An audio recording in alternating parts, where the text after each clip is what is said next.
First ক্লাসে আমরা PERT মেথডে নেটওয়ার্ক অ্যানালাইসিস কিভাবে করতে হয় তার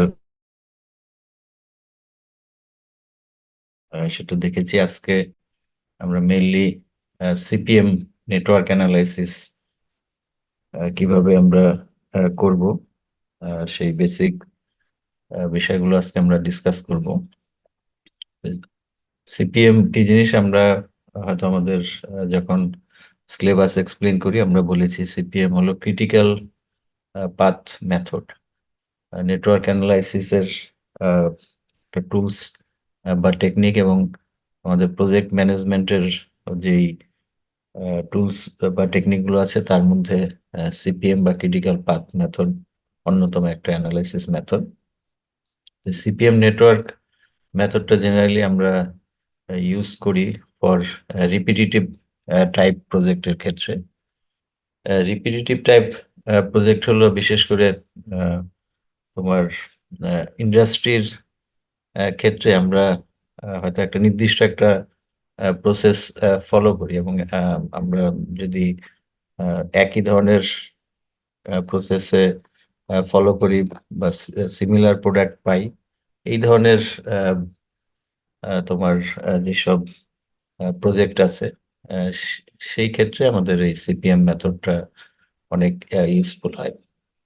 এবং অন্যভাবে আমরা বলতে পারি যে for those project for which fairly accurate estimate of time for completion of each activity can be made. যে আমাদের যে প্রজেক্টগুলোর যেই অ্যাক্টিভিটি গুলো আছে সেই অ্যাক্টিভিটি গুলোর কমপ্লিট করতে আমাদের কিরকম সময় লাগে, সেই সময়গুলো আমাদের মোটামুটি ভাবে আহ, জানা থাকে, এবং সেখানে কোনো ধরনের আনসার্টিনিটি বা প্রবাবিলিটির কোনো বিষয় থাকে না। সেই ধরনের প্রজেক্টের ক্ষেত্রে আমরা সিপিএম নেটওয়ার্ক অ্যানালাইসিস মেথডটা আমরা ব্যবহার করে থাকি।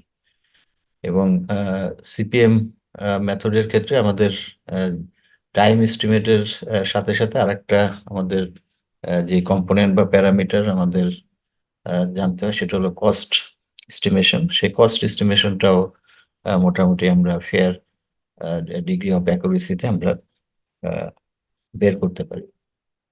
এবং সিপিএম মেথডটা আমাদের যেই রিসার্চ এবং ডেভেলপমেন্ট প্রজেক্ট, যেখানে তোমার আনসার্টিনিটিস আমাদের কনসিডারেশনে নিতে হয়, সেই সব প্রজেক্টের ক্ষেত্রে তোমার সিপিএম মেথডটা তোমার সুইটেবল না।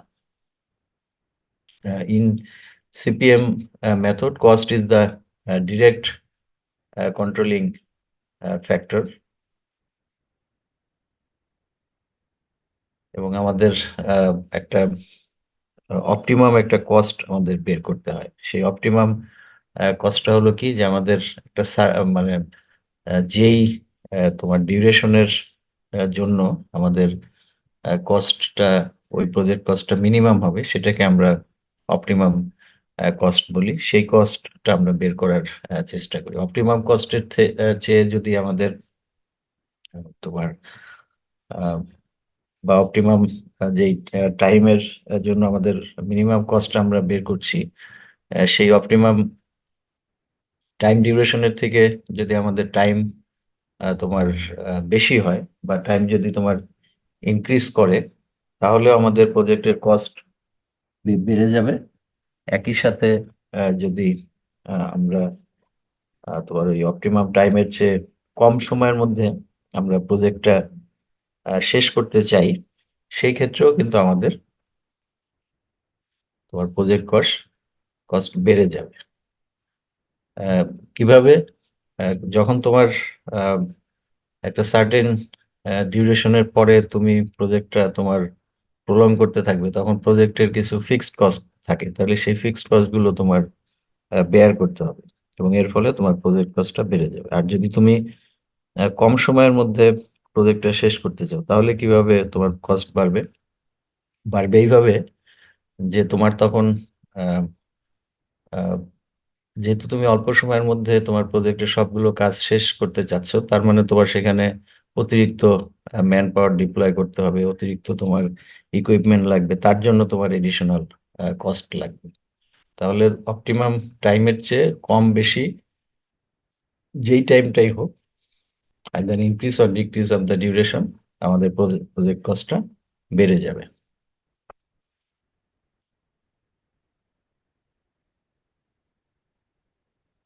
সিপিএম মেথডটা আমরা কোথায় বের করতে পারি, ব্যবহার করতে পারি? CPM method has several levels of application in the project management. এবং প্রজেক্ট ম্যানেজমেন্টের আমরা যেই তিনটা তোমার ফেজ বলেছি, project planning, project scheduling and project controlling, এই তিন ফেজেই আমরা সিপিএম মেথডের ব্যবহার আমরা করতে পারি।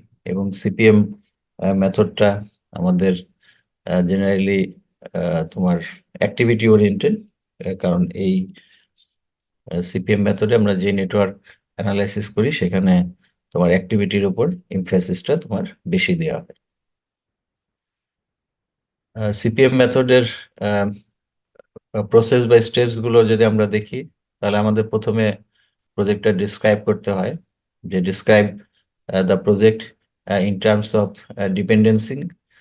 Dependencies among activities, that is plan of the project, যে আমাদের যে টোটাল প্রজেক্টটা বা আমাদের অবজেক্টিভটা বা আমাদের যে প্ল্যান আছে সেটাকে আমাদের ব্রেকডাউন করতে হয় বিভিন্ন অ্যাক্টিভিটিতে। এরপরে আমাদের নেক্সট স্টেপস, যেটা determine the schedule of activities. Schedule of activities কি জিনিস সেটা আমরা অলরেডি জানি, যে আমাদের প্রত্যেকটা অ্যাক্টিভিটি তোমার কখন শুরু হবে, কখন শেষ হবে, বা প্রত্যেকটা অ্যাক্টিভিটির আমাদের কি ডিউরেশন, এবং তার জন্য আমাদের কি রিসোর্স মোবিলাইজ করতে হবে, এই যে প্রসেসটা, সেটাকে আমরা তোমার অ্যাক্টিভিটি শিডিউলিং বলি। এরপরে আমরা প্রেডিক্ট করব। কি প্রেডিক্ট করব? Predict those activities which control significant target dates of the project. যে প্রজেক্টের আমাদের কিছু ইম্পর্টেন্ট তোমার অ্যাক্টিভিটি থাকে, সেই অ্যাক্টিভিটি গুলো আমরা মানে কোন ডেটে শুরু করব, সেই টার্গেট ডেট গুলোর একটা সিগনিফিকেন্স আছে, সেগুলো আমাদের প্রেডিক্ট করতে হবে বা আইডেন্টিফাই করতে হবে। নেক্সট আমরা অ্যানালাইসিস করব যে আমরা যেই অ্যাক্টিভিটি গুলোর শিডিউল শিডিউলিং আমরা করলাম, সেই শিডিউলিংটা আমাদের অ্যানালাইসিস করতে হবে এবং সেখানে কোনো ফ্ল আছে কিনা সেটা আমাদেরকে বের করতে হবে। যদি সেটা থাকে তাহলে আমাদের আহ, সেই শিডিউলিংটা আমাদের রিপ্ল্যান করতে হবে, replan the project if analysis so indicates. এরপর আমরা অ্যালোকেট করব, allocate the resource to project in an efficient manner for the schedule develop or make the schedule change required by the resource limitation। এবং আমাদের প্রজেক্টের ক্ষেত্রে যদি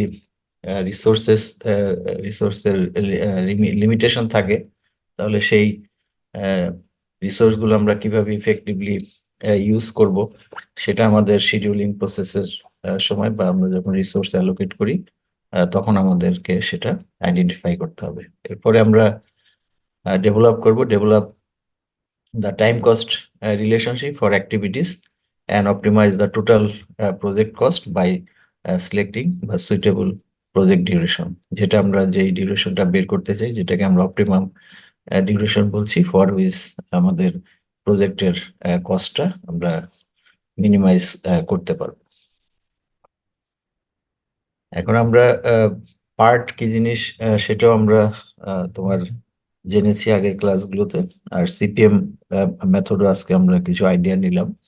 এখন CPM আর part দুইটি আসলে আমাদের প্রজেক্ট ম্যানেজমেন্টের টুলস এবং নেটওয়ার্ক অ্যানালাইসিসের টুলস। তবে তাদের মধ্যে কিছু তোমার বেসিক ডিফারেন্স আছে, সেটাকে আমরা যদি একটু কম্পারিজন করি, যে বিভিন্ন তোমার পয়েন্ট অফ ভিউ থেকে, একটাকে আমরা বলছি যে বেসিস ফর কম্পারিজন, যে what is the meaning of CPM or part. CPM এর মিনিংটা হলো CPM is a statistical technique of project management that manages well defined activities of A project. যে একটা প্রজেক্টের যে ওয়েল ডিফাইন্ড অ্যাক্টিভিটিস গুলো আছে সেগুলো ম্যানেজ করার জন্য আমরা একটা স্ট্যাটিস্টিক্যাল টেকনিক, সেটা সিপিএম আমরা ব্যবহার করে থাকি। পার্টটা কি? Part is a project management technique.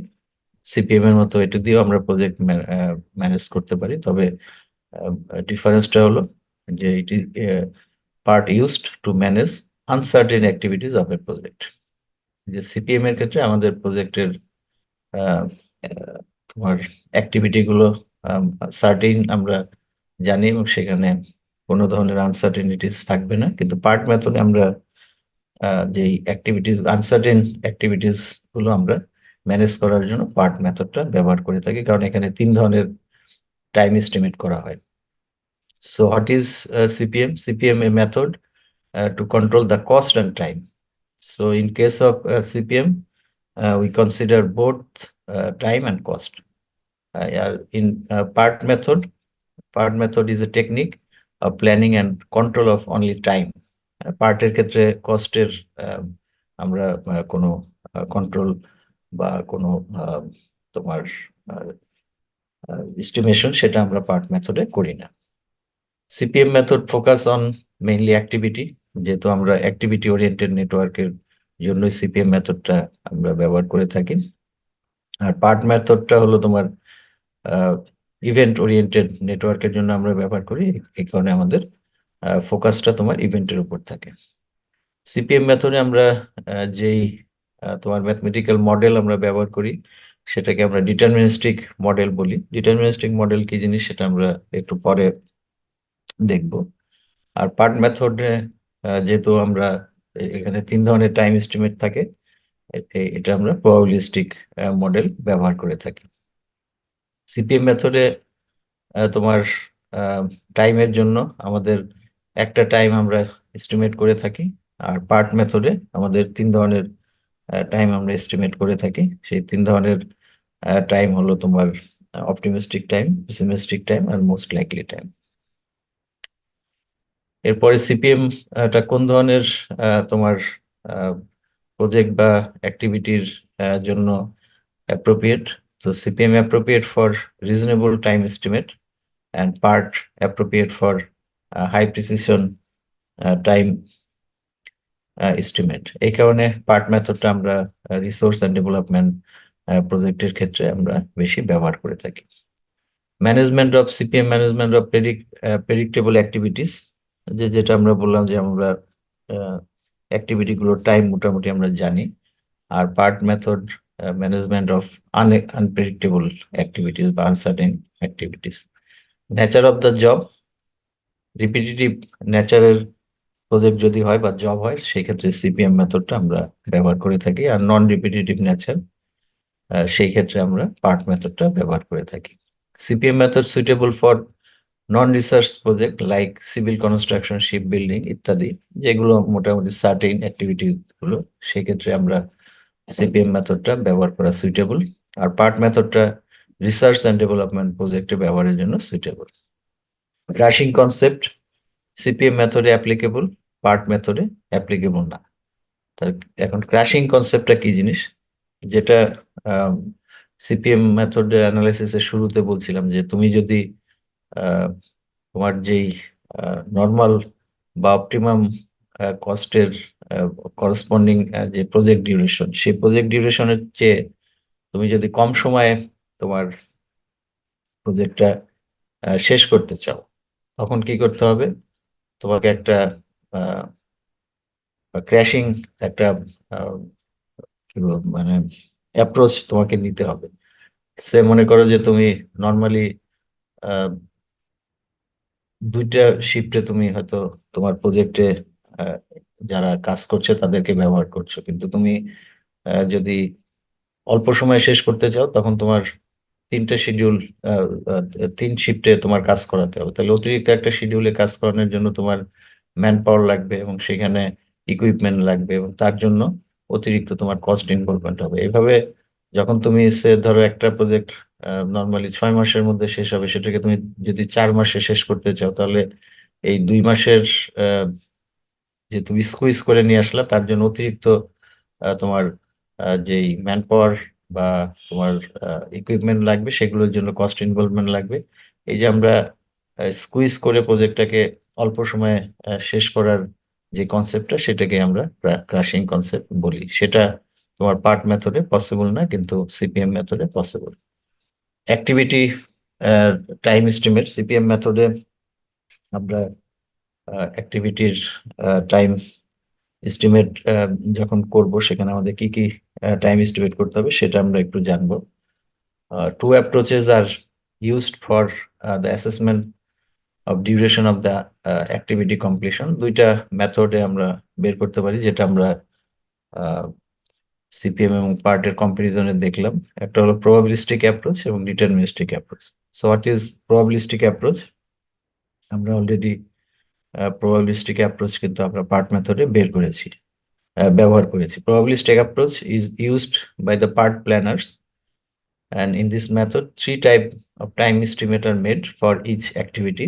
সেই অ্যাক্টিভিটি গুলো হলো optimistic time, most likely time and pessimistic time, যেখানে আনসার্টেনিটিসটা কনসিডারেশনে নিতে হয়, সেটা আমরা প্রবাবিলিস্টিক অ্যাপ্রোচে করে থাকি। আর ডিটারমিনিস্টিক অ্যাপ্রোচে আমাদের একটাই টাইম থাকে, এবং সেই টাইমটা আমরা সার্টেনলি বা তোমার ফেয়ারলি অ্যাকুরেট ভাবে আমরা ক্যালকুলেট করতে পারি। So in deterministic approach it is assumed that we know enough about the each job or operation so that a single time estimate of their duration is sufficiently accurate to give the reasonable result. And in the CPM network deterministic approach is used. এখানে আমাদের যেই ফিগারটা আছে, সেই figure দিয়েও আমরা probabilistic approach এবং deterministic অ্যাপ্রোচটাকে আমরা একটু এক্সপ্লেইন করতে পারি। এখানে আমাদের যে রিলেটিভ ফ্রিকোয়েন্সি, যে তোমার একটা অ্যাক্টিভিটি তোমার শেষ করার জন্য আমাদের কি ধরনের তোমার টাইম লাগবে, সেই টাইমটা আমাদের হরিজন্টাল স্কেলে আছে, আর ভার্টিক্যাল স্কেলে আছে ফ্রিকোয়েন্সি। আমরা তোমার পার্ট মেথডে 3 ধরনের টাইম এস্টিমেট করেছি। একটা হলো তোমার এই আমাদের অপটিমিস্টিক টাইম,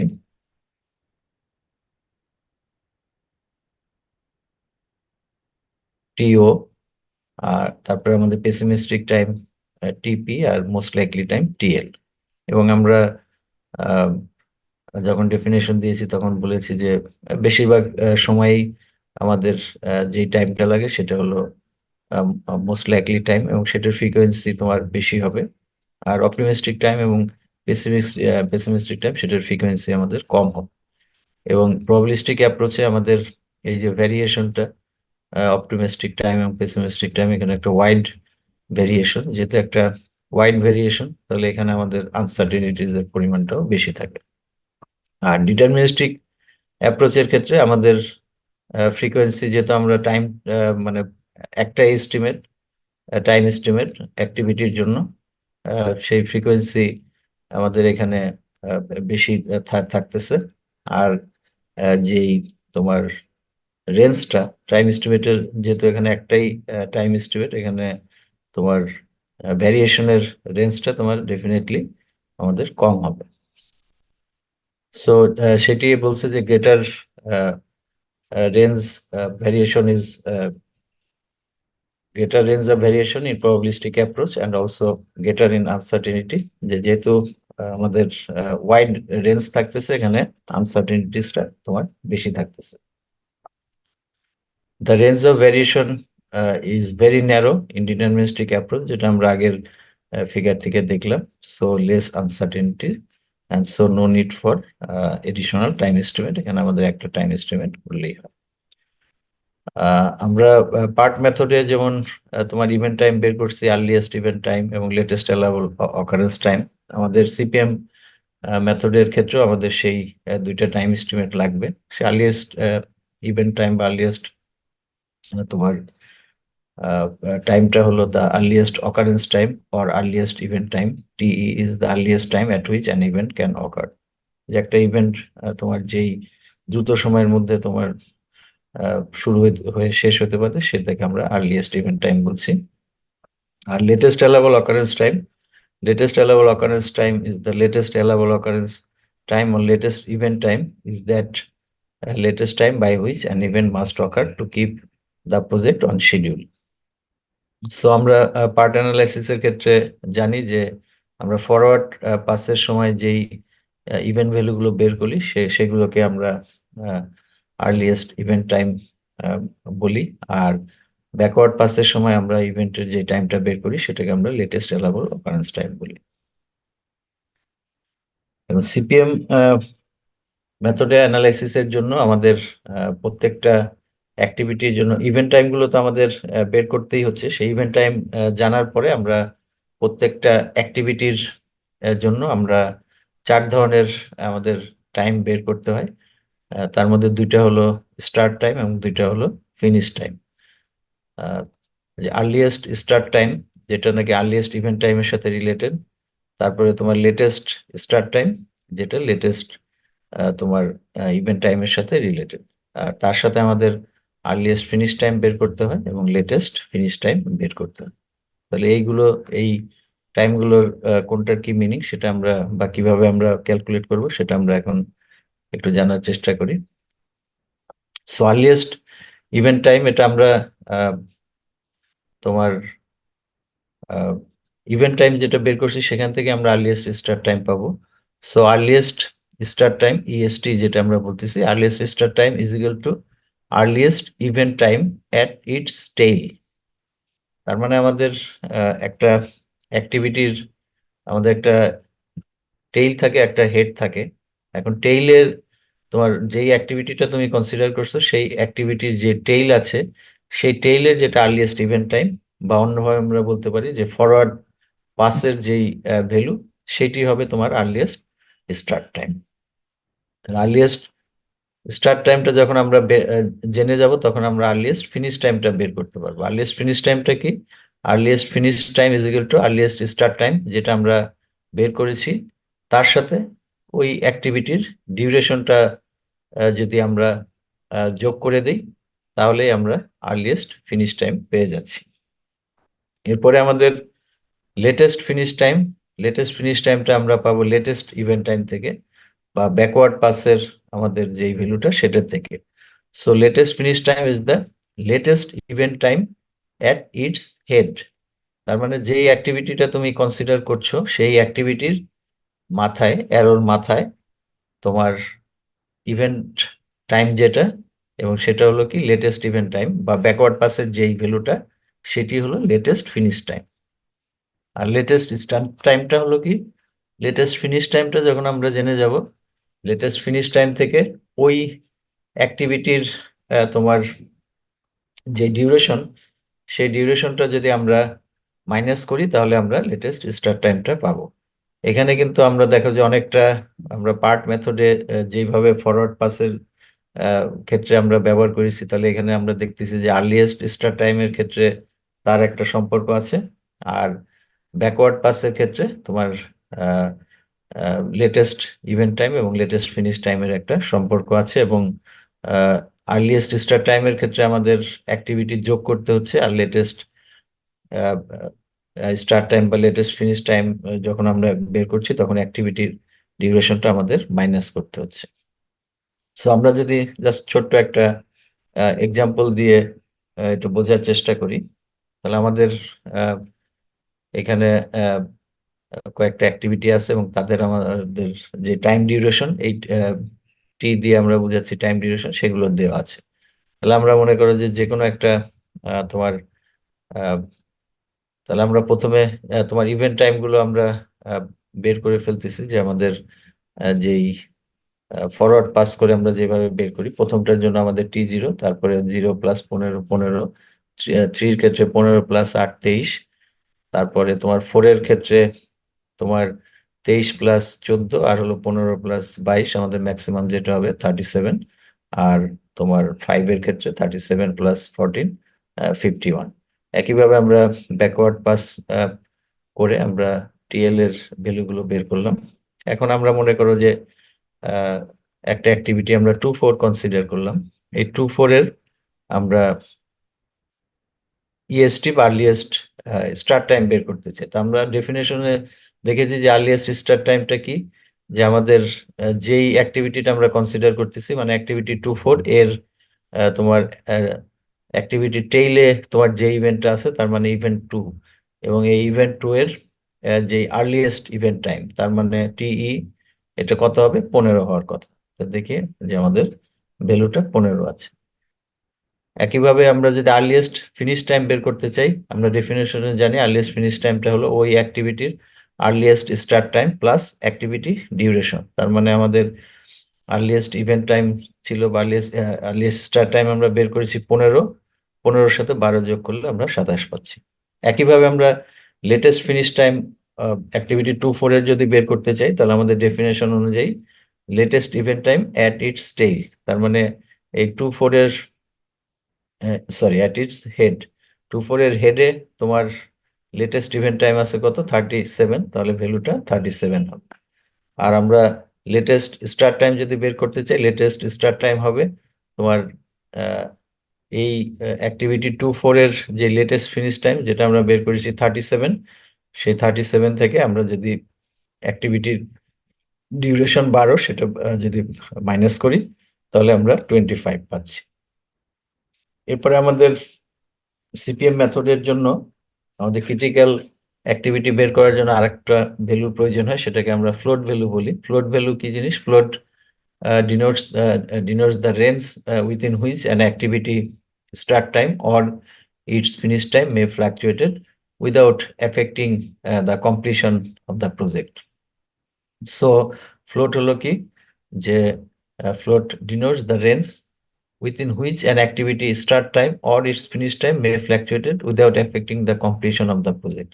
তার মানে প্রত্যেকটা তোমার অ্যাক্টিভিটি শুরু করার জন্য বা শেষ করার জন্য আমাদের কিছু ফ্লেক্সিবিলিটি থাকে। সেই ফ্লেক্সিবিলিটির মধ্যে যদি আমরা ওই অ্যাক্টিভিটিগুলো শুরু করতে পারি বা শেষ করতে পারি, তাহলে প্রজেক্ট কমপ্লিশন টাইমের উপরে কোনো তোমার এফেক্ট আসে না, সেটাকেই আমরা ফ্লোট টাইম বলি। এবং আমরা পরে দেখব যে কিছু কিছু অ্যাক্টিভিটির ক্ষেত্রে আমাদের এই ফ্লেক্সিবিলিটি একটা রেঞ্জ আছে, একটা বা একটা তোমার সার্টেন ডেইজ এর একটা ফ্লেক্সিবিলিটি আমরা পাই, কিন্তু কিছু অ্যাক্টিভিটির ক্ষেত্রে তোমার কোনো ফ্লেক্সিবিলিটি থাকে না। তার মানে যে সেটার যে স্টার্ট টাইম, সেই স্টার্ট টাইমে আমাদের ওই অ্যাক্টিভিটিটা শুরু করতে হবে, তা না হলে আমাদের প্রজেক্টটা তোমার ডিলে হয়ে যাবে।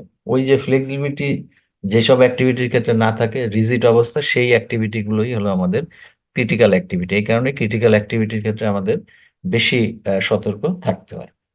So there are 4 types of float in CPM network analysis. যে 4 ধরনের যে ফ্লোট, তার মধ্যে একটা টোটাল ফ্লোট, একটা ফ্রি ফ্লোট, একটা ইন্ডিপেন্ডেন্ট ফ্লোট, আর একটা হলো ইন্টারফেরেন্ট ফ্লোট।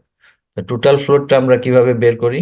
যে আমাদের যদি আহ, আমরা যেহেতু ফরওয়ার্ড পাস এবং ব্যাকওয়ার্ড পাসের সময় আমরা ইভেন্ট টাইম গুলো বের করে ফেলতেছি, ইভেন্ট টাইম গুলো বের করে ফেললে তখন আমাদের জাস্ট এই ইকুয়েশন গুলোতে ভ্যালু বসাই দিয়ে আমরা টোটাল ফ্লোট বের করতে পারি। সো টোটাল ফ্লোট হলো তোমার টিএল, মানে latest event time of J. J হলো মানে আই হলো আমাদের টেইল, আর জে হলো হেড। তাহলে হেডের ভ্যালু মাইনাস তোমার টি ই, যেটা আমাদের ফরওয়ার্ড পাসের ভ্যালু, এবং আই হলো তোমার অ্যারোর টেইলের যেই ভ্যালুটা, মাইনাস টি আই জে ওই যেই অ্যাক্টিভিটিটা তুমি কনসিডার করছো সেই অ্যাক্টিভিটির ডিউরেশন। ফ্রি ফ্লোট বের করার জন্য আমরা যেটা করি, যে TE of J minus TE of I bracket, তোমার এখানে টিটা বাদ পড়ে গেছে, তোমার ওই অ্যাক্টিভিটির তোমার টাইম ডিউরেশন। আর ইন্ডিপেন্ডেন্ট ফ্লোট তোমার TE of J minus TL of I minus তোমার অ্যাক্টিভিটি ডিউরেশন। আর ইন্টারফেরিং ফ্লোটটা আমাদের টোটাল ফ্লোট এবং ফ্রি ফ্লোটের যে ডিফারেন্সটা, সেটাকে আমরা ইন্টারফেরিং ফ্লোট বলে থাকি। সো টোটাল ফ্লোটের যদি আমরা একটু ইলাবোরেট করি, ডেফিনেশনটা যদি জানার চেষ্টা করি, what is total float? Total float is the time span by which the starting or finishing time of an activity can be delayed without delaying the completion of the project. যে বললাম যে যদি আমাদের একটা ফ্লেক্সিবিলিটি থাকে project certain অ্যাক্টিভিটিটা start করার জন্য, এবং ওই যেই ফ্লেক্সিবল টাইম আছে তার মধ্যে যদি আমরা ওই অ্যাক্টিভিটিটা শুরু করে শেষ করতে পারি, তাহলে আমাদের প্রজেক্ট কমপ্লিশন টাইমের উপর কোনো ইফেক্ট হবে না।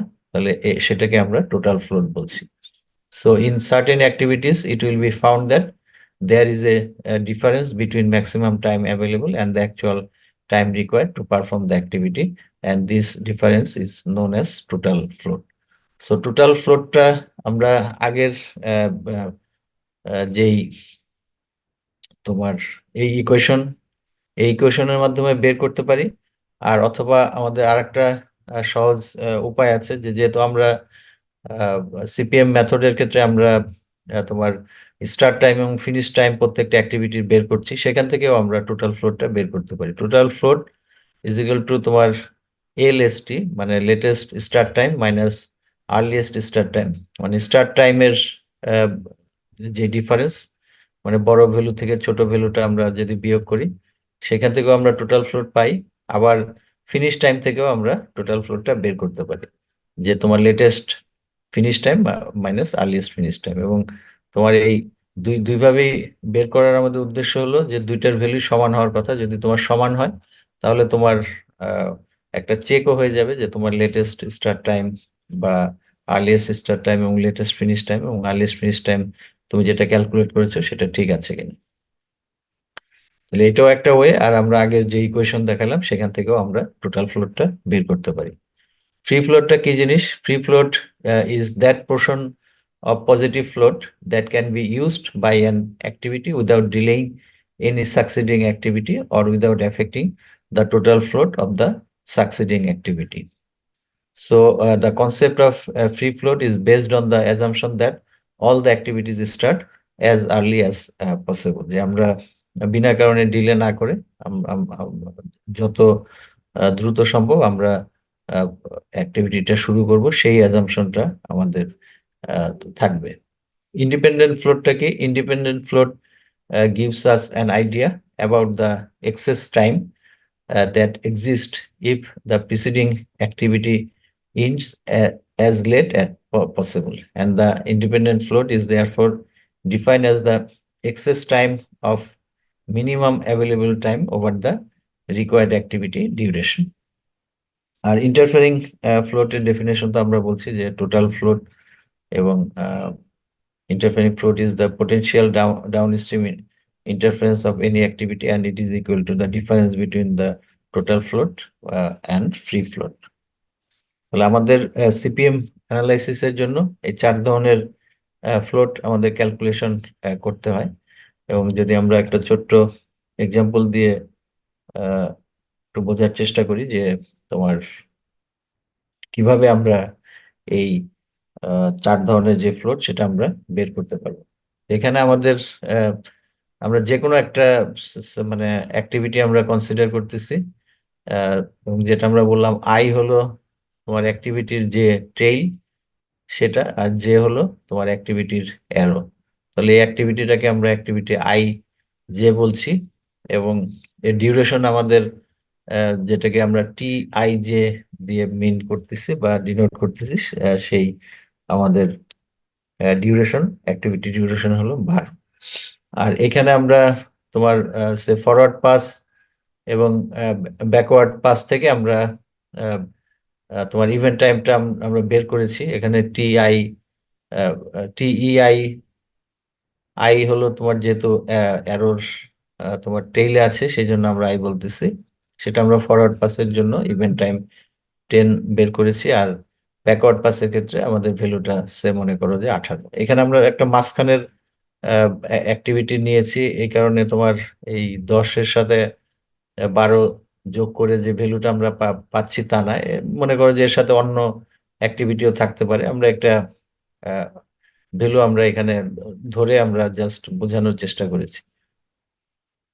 তাহলে আমাদের ইভেন্ট আই এর জন্য আমাদের টিইআই হলো 10, বা ফরওয়ার্ড পাসের ভ্যালু 10 আর ব্যাকওয়ার্ড পাসের ভ্যালু 18। আর ইভেন্ট জে এর ক্ষেত্রে আমাদের ফরওয়ার্ড পাসের ভ্যালু 40 এবং ব্যাকওয়ার্ড পাসের ভ্যালু মনে করো যে 40। তাহলে আমরা আর্লিয়েস্ট ইভেন্ট টাইম আমরা বের করতে পারি। আর্লিয়েস্ট ইভেন্ট টাইমটা কত হবে? যে আমাদের এখানে যেই সরি আর্লিয়েস্ট স্টার্ট টাইম, যে আমাদের ইভেন্ট আর্লিয়েস্ট ইভেন্ট টাইম যেটা আছে তার সমান হবে। তার মানে টিইআই আমাদের এখানে 10, আর আর্লিয়েস্ট স্টার্ট টাইম আমাদের জানা থাকলে আর্লিয়েস্ট ফিনিশ টাইম আমরা বের করে রাখতেছি। আর্লিয়েস্ট ফিনিশ টাইম হলো আর্লিয়েস্ট স্টার্ট টাইম, আর অ্যাক্টিভিটি ডিউরেশন, তার মানে আমাদের 10 + 12 22 হচ্ছে। আর যে এর ক্ষেত্রে আমরা লেটেস্ট ফিনিশ টাইম আমরা বের করতে চাই। লেটেস্ট ফিনিশ টাইম হলো তোমার TL(J), সেটা তাহলে আমাদের 40। আর লেটেস্ট স্টার্ট টাইম হবে latest finish time minus activity duration, তার মানে 40 - 12 28।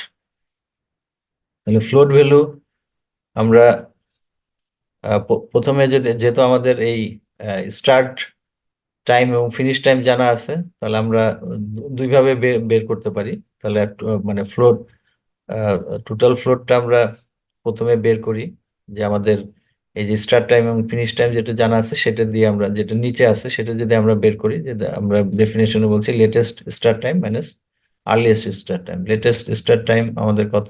28। 28 বিয়োগ তোমার আর্লিয়েস্ট স্টার্ট টাইম হলো 10। 28 বিয়োগ 10 18।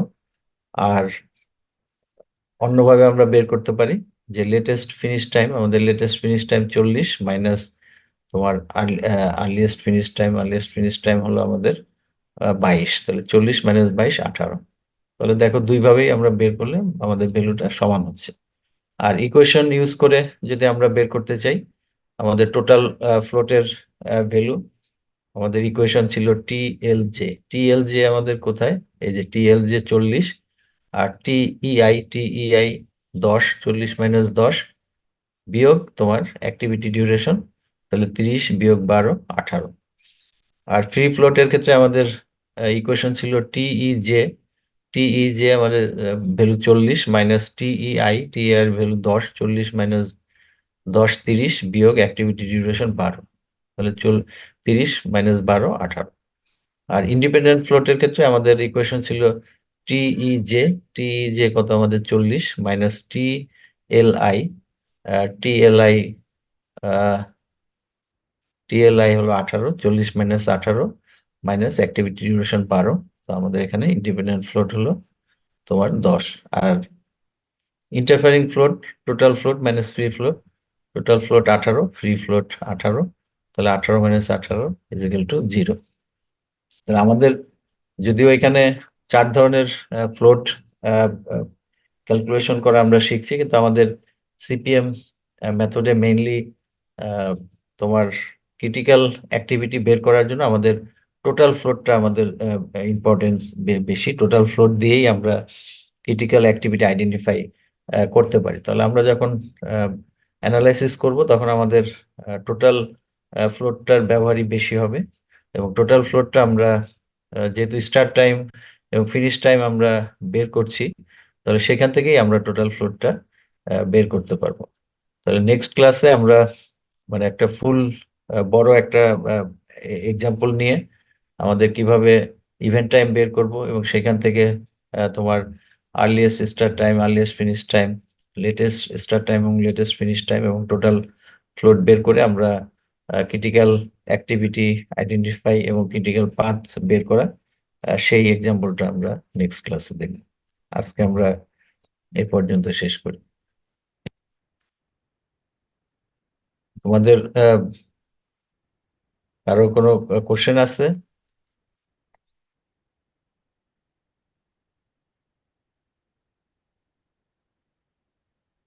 আচ্ছা, যদি না থাকে তাহলে আমরা শেষ করছি।